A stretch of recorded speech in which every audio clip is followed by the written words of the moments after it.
DG ISPR और नायब वज़ीर आज़म पाकिस्तान जनाब मोहतरम इसहाक डार साहब की न्यूज़ कॉन्फ्रेंस का, जिसमें मुझे जो सबसे अच्छी बात लगी है वो DG ISPR साहब की लगी है, जिन्होंने कहा है कि हिंदुस्तान जंग छेड़ने का शौक़ पूरा कर ले, लेकिन उसके बाद मामला किस तरफ जाता है ये हम पे है।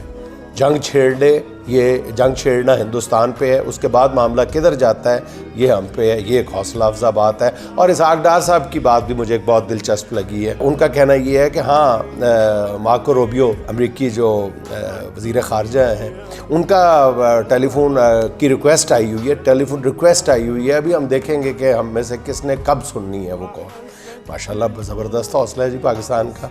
और हमारे वज़ीर ख़ारजा साहब का कि जी वो कह रहे हैं कि अब हम तय करेंगे कि हमने वो कॉल कब सुननी है, अब हमारा कन्वीनियंट टाइम कौन सा है। अमेरिकी वज़ीर ख़ारजा की कॉल पे कह रहे हैं।